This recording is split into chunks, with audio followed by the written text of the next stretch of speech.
Hi folks, a very warm welcome to you. Thank you for joining me on the Friday chat, which happens, well, normally on a Friday, but sometimes it varies.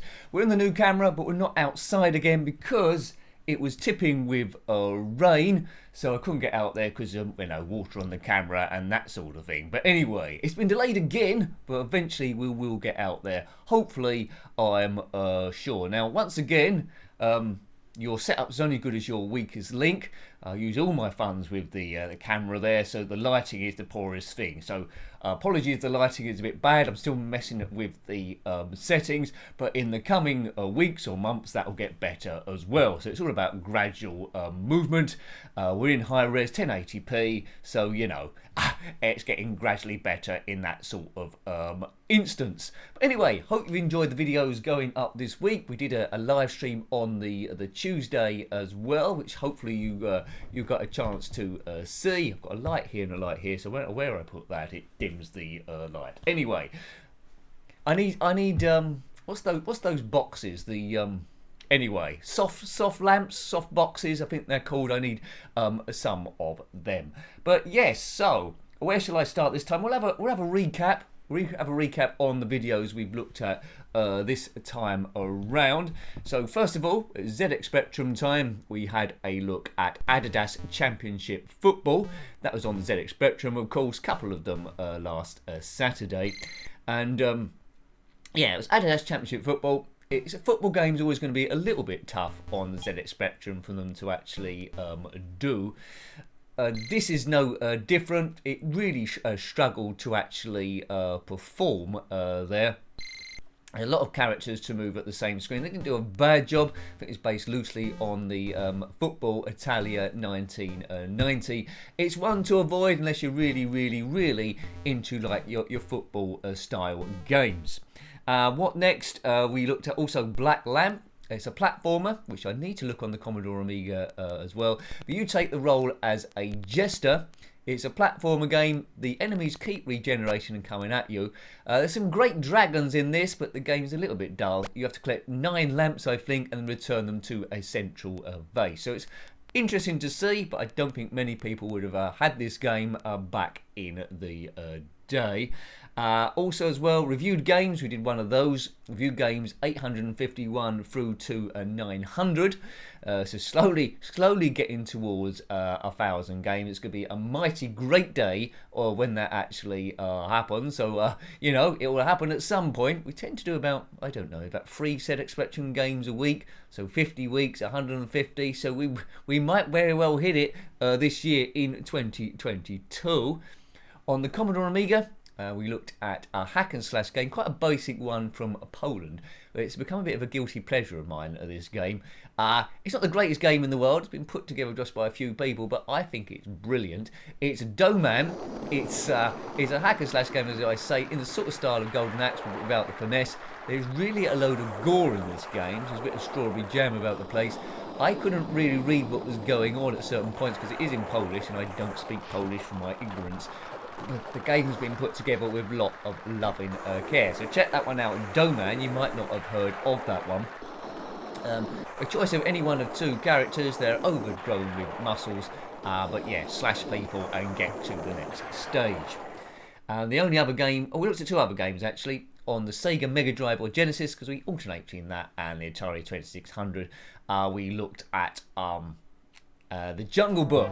The bare necessities of life will come to you. They'll come to you. They certainly will do.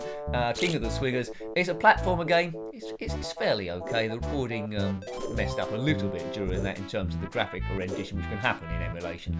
Sometimes I think there's more on my capture device, so that needs to be upgraded at some point. But you control Mowgli. You must collect bananas, and you go on your journey based loosely on the movie and the original script of Rudyard Kipling.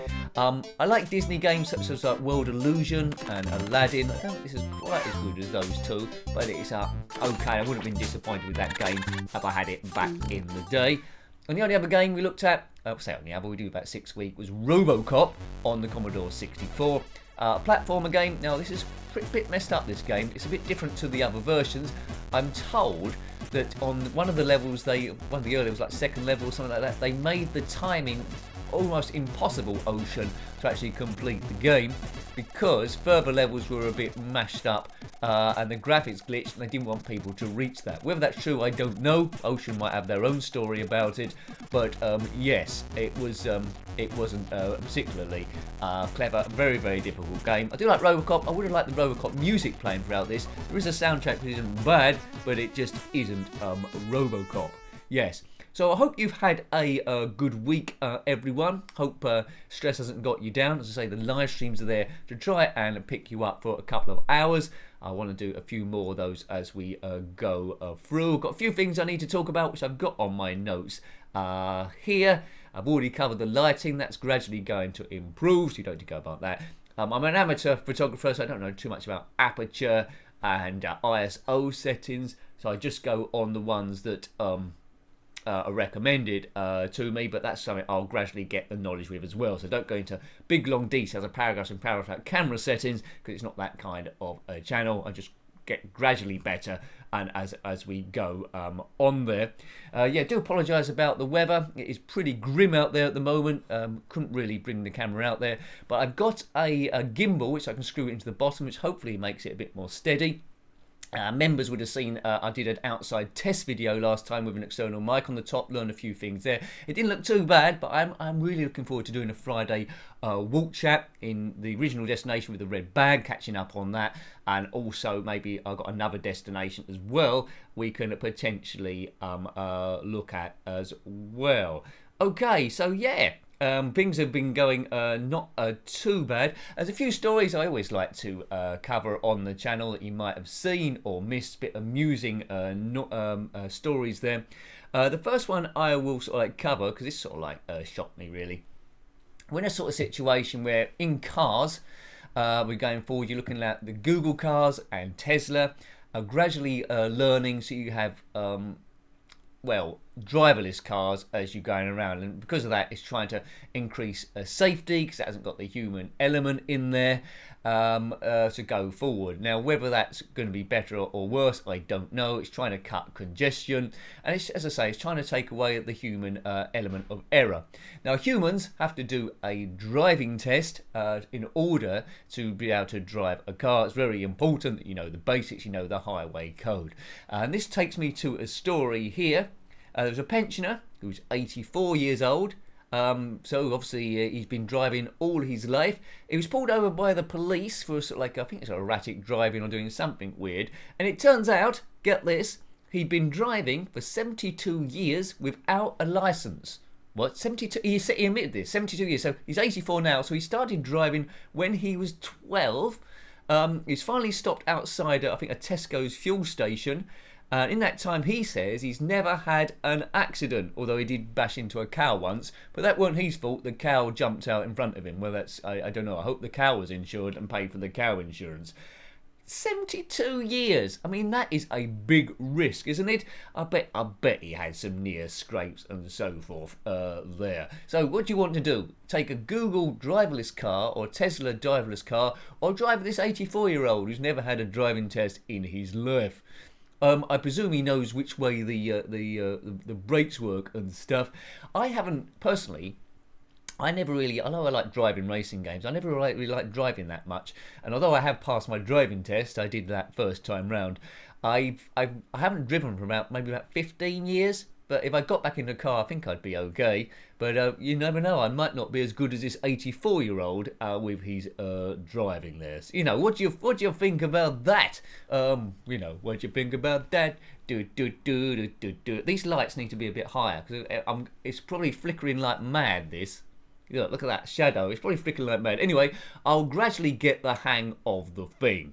Right. Next story. Next story I like to bring to your attention.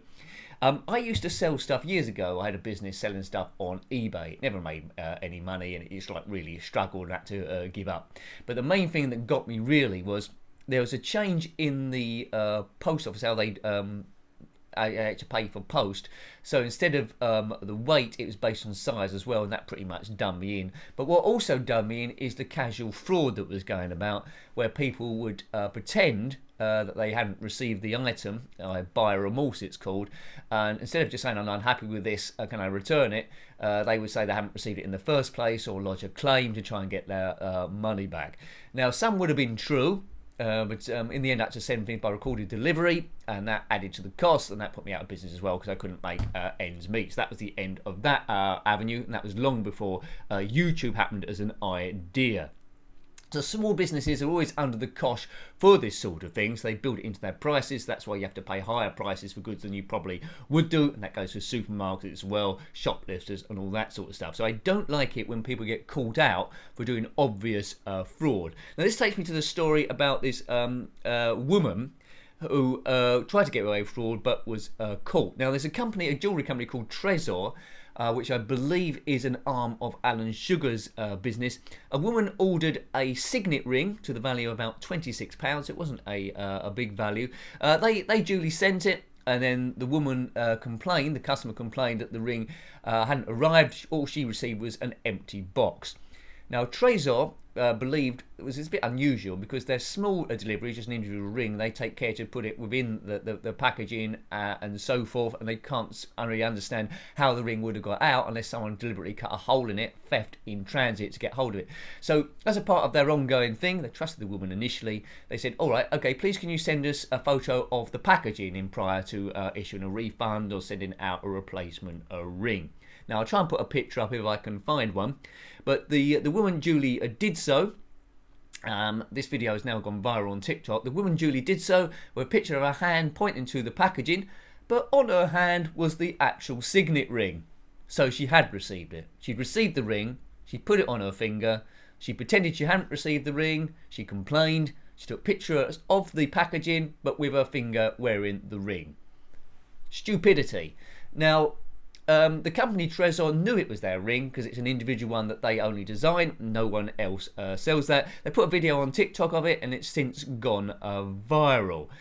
I mean, people are stupid, aren't they? So not only was they trying to defraud that company, I'd imagine they've done it to a lot of other companies, possibly, but they were stupid as well. So it wasn't the smartest of scams in the world. Absolutely stupid there. Some things beggar belief, really. They really do. Right, so videos will continue to go up. Thank you to the members who are keeping the channel running. I won't be sending out any signet rings or anything like that. If you subscribed, thank you for subscribing. If you watch this far into the video, please continue doing so, because these videos, although the camera is better, I do admit it is a bit naff. So, but it's gradually getting it in the right direction to get the best out of the camera. So, big thank you to all the members. If you want to become a member, then click on the join button below the video. And it don't join you straight away. There's 3 tiers, and it tells you a bit more what it's about. I have been losing quite a few members, so I don't know if they're saying I'm doing wrong, but either way, we'll soldier on. It's all about beating stress there. So if you're on the 2nd tier and above, I appreciate all the tiers, so thank you for any help there. If you're on the 2nd tier and above, I will give you a shout out for anything that you are doing. Thank you very much. Just give me a message on Twitter, Jenkins7Nig, or in the members section. I'll answer that for you. So big thank you this time round to Tom Mancenturia. Thank you very much, sir. A big thanks to Grey Hulk 2. Sorry for my old stupidity. I missed you out last week, but that wasn't my intention. So thank you, Grey Hulk 2. Please forgive me, and thank you for the help on the Commodore 64 stuff. Hopefully we'll do a Commodore 64 test stream at some point. Big thank you to Dave B73 and also to Dogs. Your help within the live streams in terms of the super chats has been absolutely incredible. Thank you. You've been the leader in there, which has kept me going. I was thinking of maybe reducing the amount that I do, but as I say, you're there and that you might have known me to do an extra one. So thank you there, Dogs.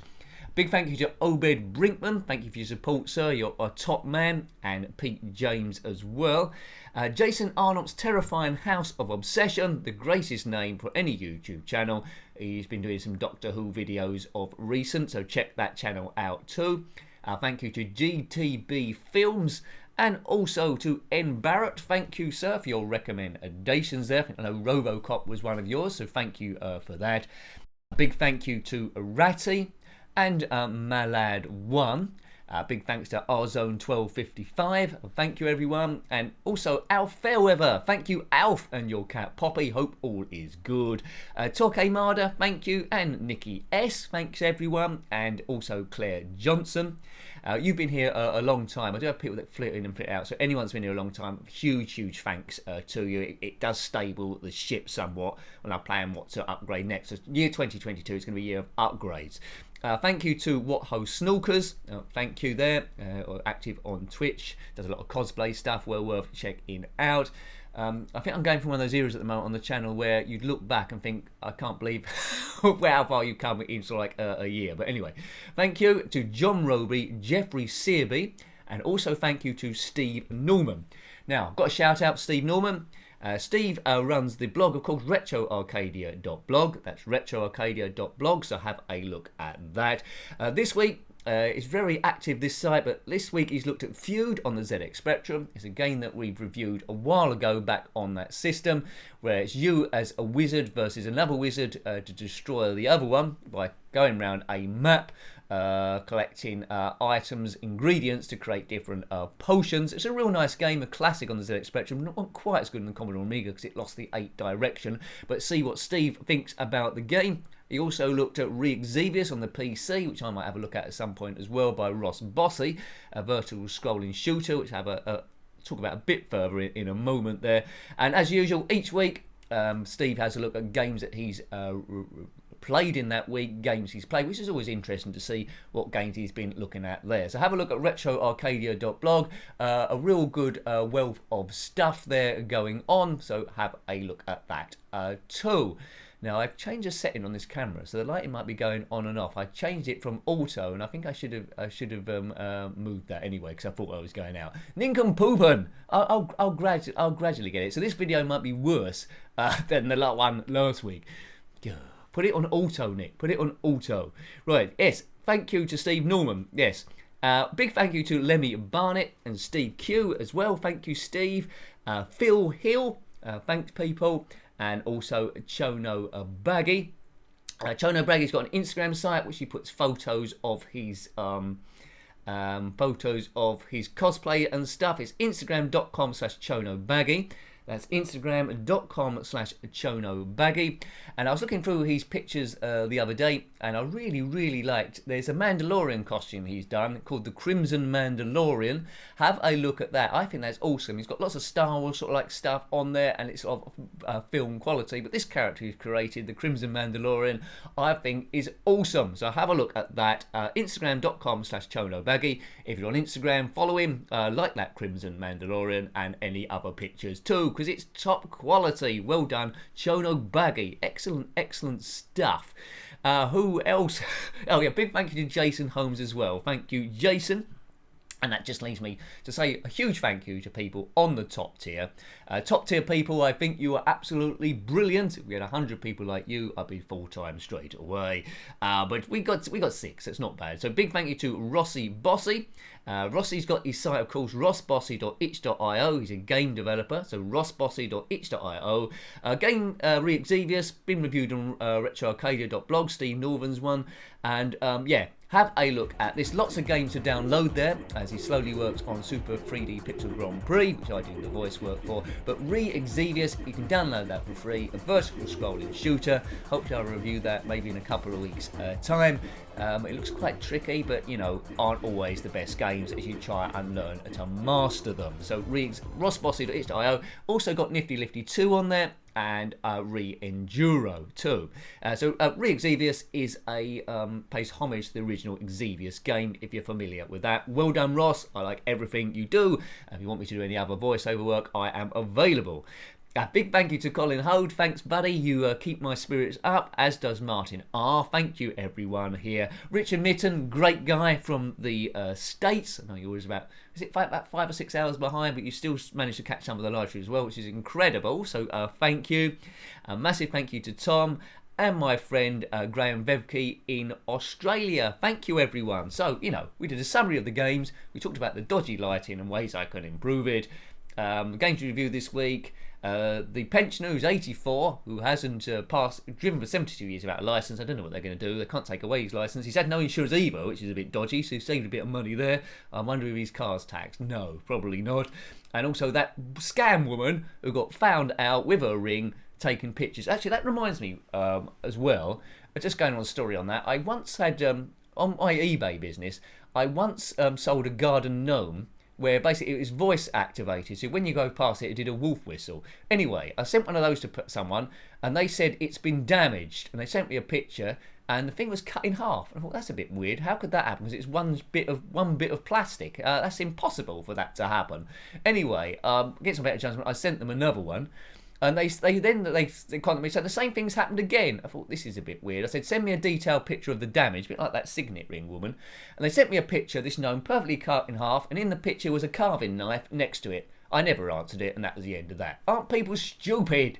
Just say you didn't want it, I would have refunded it. Anyway, never mind, they're old times. People always try stuff and be nincompoopery.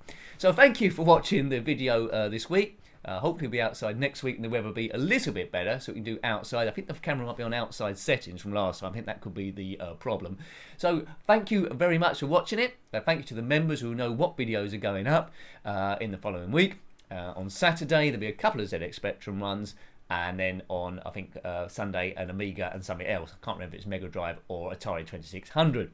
So, all about stress busting. These videos will get better.